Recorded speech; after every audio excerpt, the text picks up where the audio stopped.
विधि उठो, कब से अलार्म बज रहा है। विनोद ने झकझोर कर उठाना चाहा, पर विधि की नींद ही नहीं खुल रही थी। विनोद ने फिर कहा, विधि, दादी के उठने से पहले उठकर नहा धोकर तैयार हो जाओ, वरना घर में क्लेश हो जाएगा। विधि बड़ी मुश्किल से उठी, हाथ पैर जकड़ रहे थे। लग रहा था बस थोड़ी देर सोकर नींद पूरी कर लूं। पानी सिर पर गिरते ही आंख खुली और तैयार होकर नीचे चली गई। घर में सन्नाटा था, सब सो रहे थे, बस दादी सास के कमरे की बत्ती जली थी। विधि कमरे में गई और पैर छुए, ढेर सारा आशीर्वाद मिला। दादी सास मिस्री देवी नहा धोकर तैयार थी। नाम मिस्री था, पर बातों में करेले सी कड़वाहट थी। विधि, ये ले रामायण, मुझे चौपाइया सुना दे। विधि ने बैठकर चौपाइया सुना दी। बहू, जरा जाकर चाय का प्याला लिया, गरम चाय मिलते ही शरीर में जान आ जाएगी। विधि चाय बनाकर ले आई। इन्हीं सब कामों में 6 बज गए। घर के बाकी सदस्य भी धीरे धीरे उठने लगे।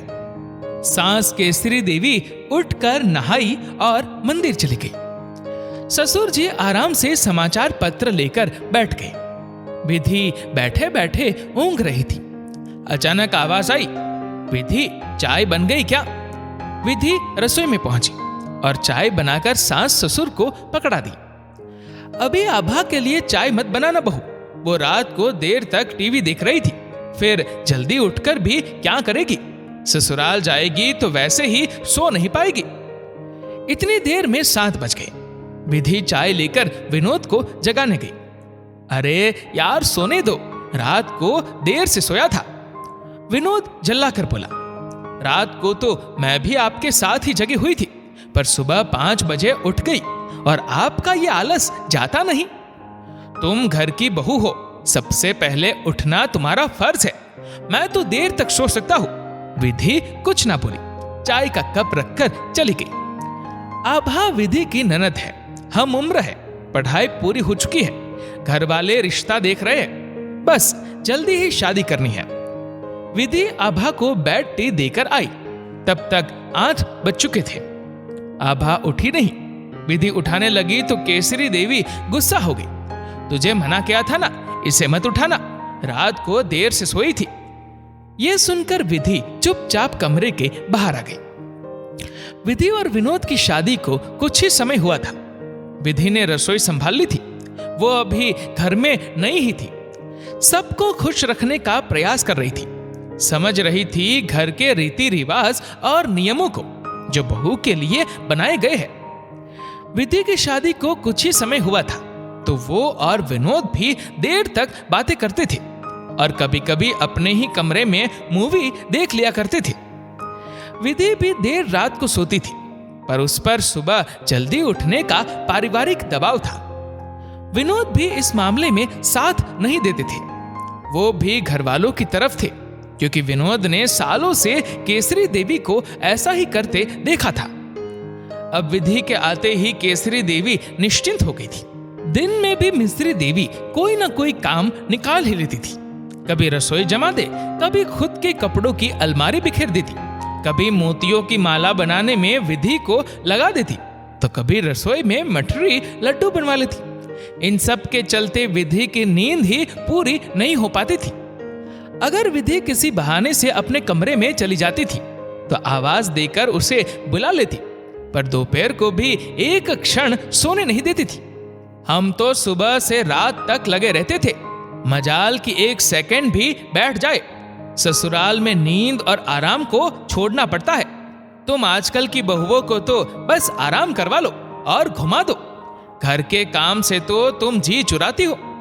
सब कुछ करके भी मिस्री देवी के मुंह से विधि को कड़वी बातें ही सुननी पड़ती थी। नींद की कमी से विधि की सेहत गिरने लगी। आंखों के नीचे काले घेरे बनने लगे, चेहरा मुरझा गया।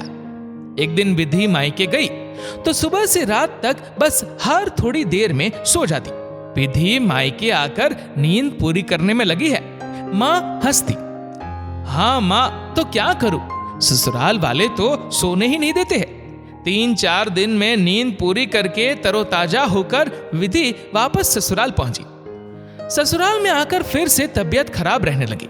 अब विधि को समझ आ गया कि वो इस पुरानी परिपाटी पर चलेगी तो अपनी सेहत खो देगी। माना जल्दी उठना चाहिए, पर नींद तो पूरी होनी चाहिए।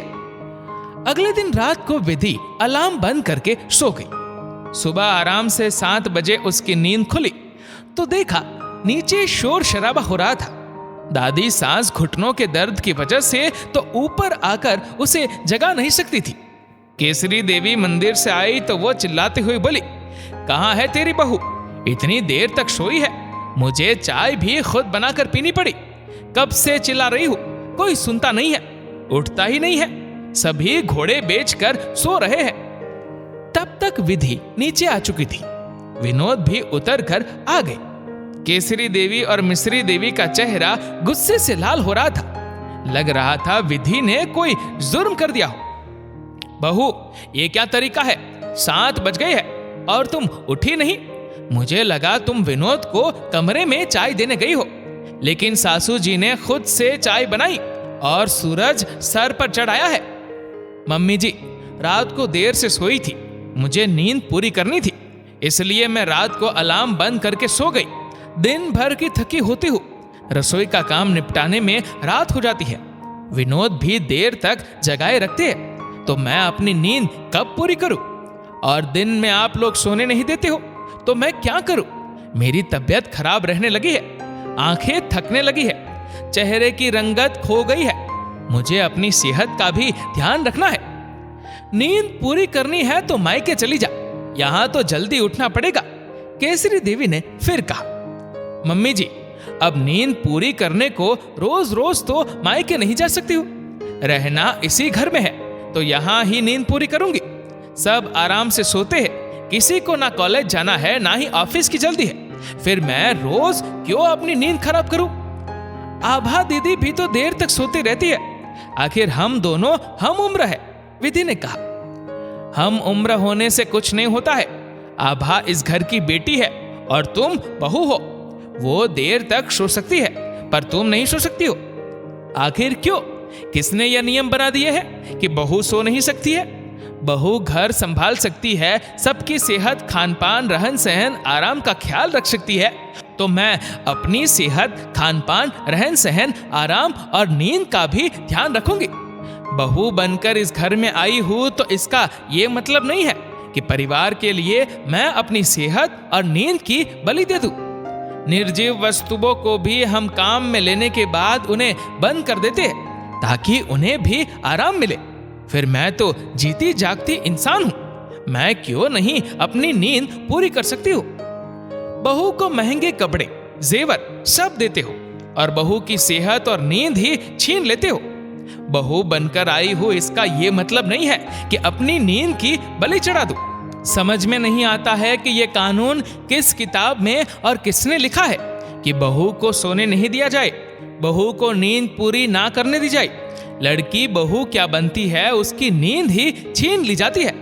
7 दिन, हर मौसम में 365 दिन बहू से यही अपेक्षा की जाती है कि वो अपनी नींद छोड़े, सबसे पहले उठे, चाहे घर में काम हो या काम नहीं हो। क्या हो जाएगा अगर वो भी कभी देर से उठ जाएगी?